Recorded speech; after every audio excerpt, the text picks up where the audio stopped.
रहुगण बाहर निकल करके लकड़ी निकाल कर और भरत को पीटने लगे और पीट रहे हैं भरत को और भरत मुस्कुरा रहे हैं। रहुगण ने कहा कि कैसा आदमी, अरे तुम जीवन मृतः, हे जिंदा मुर्दे, कदर्चित कृत्याः करोमि चिकित्साम दंड पाणी रिव, तुझे शर्म नहीं आती, मैं तेरी चिकित्सा करता हूं दंड पाणी रिव, जैसे यमराज ठीक करता है लोगों को ऐसे मैं तुझे दंड देता हूं। मैं तुझे मार रहा हूं और तू हंस रहा है, तुझे लगती नहीं है? आज तक जड़ भरत नहीं बोले थे लेकिन आज बोले। क्यों बोले? क्योंकि जड़ भरत ने सोचा कि मेरी कथा जब भागवत में लिखी जाएगी और लोगों को यह पता चलेगा कि मैंने किसी को अपने कंधे पर उठाया है और जिसको मैंने अपने ऊपर भार लिया है उस आदमी की अधोगति हो, तो लोग मेरे ऊपर इल्जाम नहीं लगाएंगे कि बताओ भगवान के संत जिसको कंधे पर बैठा रहे हैं वो आदमी नरक में गया। अरे इसको तो मुक्त होना चाहिए, इसे मुझे ज्ञान देना पड़ेगा मुक्ति के लिए। तो आज भरत बोले, क्या बोले? भरत ने कहा राजा तू मार रहा है शरीर को, लगती होगी तो शरीर को, मैं तो आत्मा हूं। और जैसे ये बात बोली जड़ भरत ने रहुगण के हाथ से लकड़ी छूटी कि कौन है ये? अपने आप को आत्मा बताने वाला ये कोई साधारण व्यक्ति नहीं हो सकता। रहुगण ने दंडवत प्रणाम करा और पूछा कस्तम निगूढ़श्चरसि द्विजानाम, आप कौन हैं जो इस गूढ़ अवस्था में घूम रहे हैं? अरे आपके कंधे पर लगा हुआ ये यज्ञोपवीत बता रहा है कि आप ब्राह्मण कुल के हैं।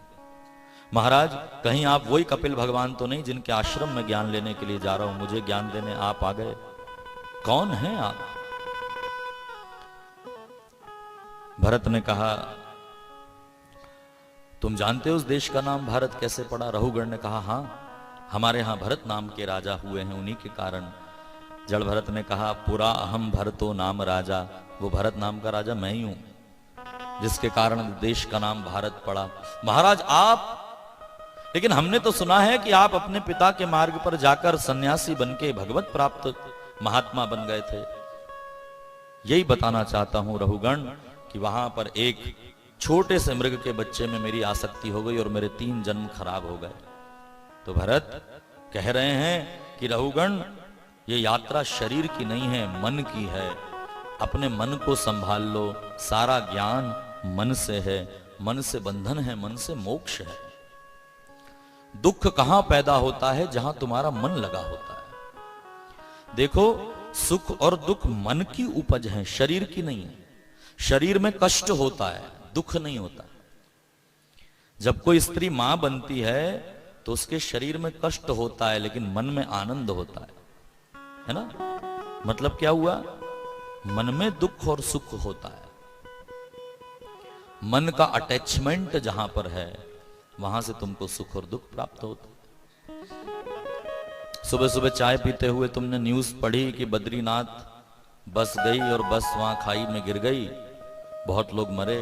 तुमने चाय पीते पीते टीवी बंद करी, अपने काम में लग गए।